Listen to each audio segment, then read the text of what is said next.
Welcome back to the Explainer. Let's kick things off today with a bit of a brain teaser. How on earth is it possible for an economic system to be flashing severe structural warning signs across the board while the official headline numbers tell us everything is perfectly stable? Today, we're diving deep into a comprehensive report on issue 21 of the Economic Fragility Index Monitor. We're going to run through the executive summary and then hit the core findings across parts A, B, and C. It's a genuinely fascinating look at how complex systems manage to hide their stress right up until the exact moment they just don't. Check out this number, 22.5%. This is the index's weighted fragility score. Now, in the framework of this report, 22.5% sits squarely in the green field band. That's literally the calmest of the four bands they use. So if you were just casually skimming the news, you'd probably see that headline and assume everything is totally fine. The system reads as completely stable. Well, let's dive into this because, honestly, that headline number is incredibly misleading.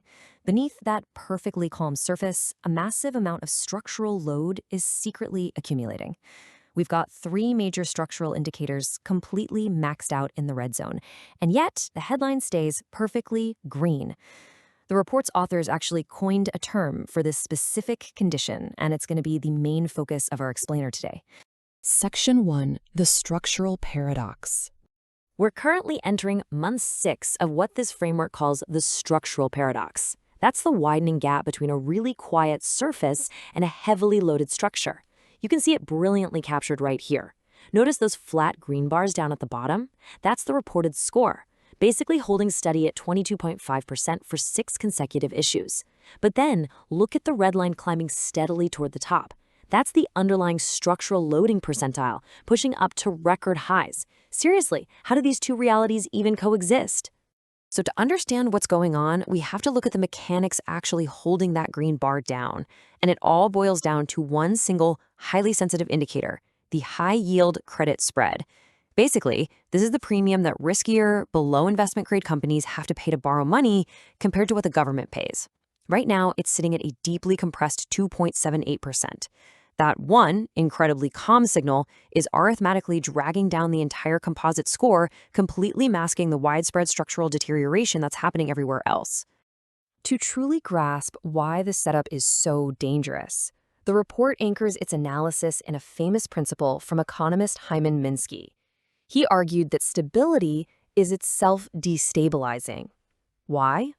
Well, because the headline numbers look so calm, market participants feel incredibly confident.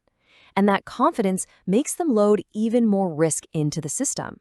The perceived safety is literally the engine creating the danger. Section 2, red flags beneath the surface. Okay, so what exactly is loading this system up right now? Let's peel back that green headline and look impartially at the data-driven red flags building up underneath. Think of these as grains of sand quietly piling up on our economic sand pile. First up, equity valuations, which are sitting deep in red territory right now. Valuations are hovering near the extreme highs we saw back during the 2000 dot-com peak. But the real kicker is this massive concentration. Just 10 companies make up roughly 35% of the entire market. When a market is that top-heavy, it carries a heavily amplified reversal risk, because a drop in just a few of those dominant names mechanically drags the whole thing down. But it's not just about the valuations. It's about how these pressures compound. Check out these metrics. Investors have borrowed a record $1.415 trillion to buy shares, while their actual cash reserves have dropped to negative $1 trillion, meaning they collectively owe way more than they hold. At the exact same time, consumption price inflation has climbed to 4.1%, which is forcing markets to price in 3 interest rate increases. Throw in an 18.6% commercial office vacancy rate that's putting a huge strain on regional banks, and you've got a perfect storm. Record leverage compounding perfectly with inflation and property distress to absolutely maximize the systemic load. Now, you might hear that energy prices have dropped, which, sounds like fantastic news. The global benchmark collapsed back down to $73 a barrel, officially moving the framework's energy indicator into the green. But the report issues a really strict warning here. This price drop is based entirely on expectations of peace in the Middle East. Looking at it impartially, the underlying geopolitical structure, specifically the Iran conflict, remains completely unresolved and highly fragile. So it's a conditional pause we're looking at, definitely not a genuine structural improvement. Section 3. Predicting the release. This brings us to part B of the report, where we explore the prediction tracks. And the absolute key takeaway here is that when this accumulated tension finally releases, the index isn't just going to drift up gently. No, it's primed for a sudden, massive jump. The analytical models brilliantly illustrate what's coming. The two highest probability futures are a stagflationary plateau and structural paradox persistence.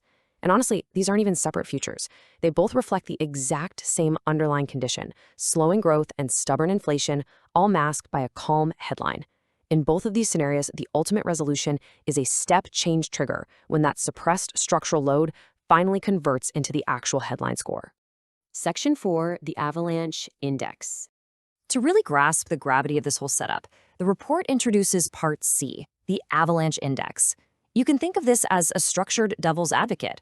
It asks one very simple question: is the system accumulating stress faster than standard indicators can even register? And the answer is a resounding yes. The primary loading gauge has hit the 94th percentile. That is its highest recorded level ever. To put that into perspective, the only other close precedent for this specific loading pattern in the framework's history was the window right before the 2007 financial crisis. This specific gauge is known as the sandpile reflexivity accumulator. It borrows its name from complexity science. You know how a sandpile looks perfectly stable, grain after grain, until one final tiny little grain causes a massive slide? Well, our financial system behaves the exact same way. The perceived safety of the system is actually its biggest vulnerability right now. It's actively encouraging the exact type of risk-taking that will eventually trigger the avalanche. Now, what's really interesting about this data is the stark contrast between these components. You've got the primary loading gauge sitting at a record active state, but if you look down at the phase transition line, those are the slower, more traditional warning signals, and they're remaining entirely dormant at the 40th percentile. The report heavily stresses that this exact pattern, massive active loading right alongside quiet standard warning signs, is pretty much the most dangerous configuration this instrument can possibly identify. Now, because the report is rigorous and objective, it makes sure to include a really vital disclosure. This alert is absolutely not a guarantee of immediate doom. It does carry a measured false signal rate of about 25% in non-transitional high-confidence periods, but the whole point is to show that the structural case for underestimated stress is growing massively. Basically, the burden of proof now rests completely on anyone trying to argue that the system is safe and will just resolve quietly. So what's the actual trigger? What is that final grain of sand? Well, it comes right back to that high-yield credit spread we talked about earlier. Right now, it's sitting just 22 basis points below its elevated threshold. That's the ticking clock. That is the percolation point, the exact threshold where the dam breaks. Just a tiny 22 basis point widening in that premium is all it's going to take to breach the threshold, shatter that calm headline, and unleash the suppressed cascade of structural stress. The structural state is clearly documented at this point.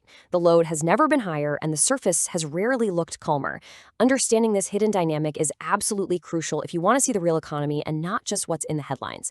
So I'm going to leave you with this final thought to ponder.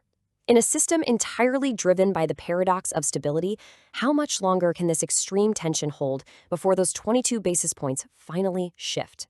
Thanks so much for joining me on The Explainers today, and remember, keep questioning the headlines. This video is produced by New Corporate Management Proprietary Limited, NCM, under the Insight Matrix brand. It is provided for educational and informational purposes and does not constitute investment advice, financial product advice, or a recommendation to buy, sell, or hold any security or financial product.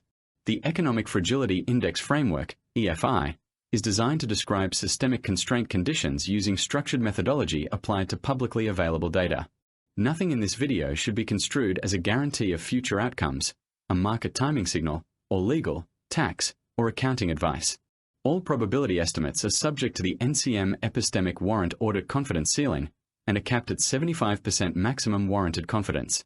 You must apply independent professional judgment to any strategic or investment decisions informed by this video. All indices used in this video remain the copyright of NCM.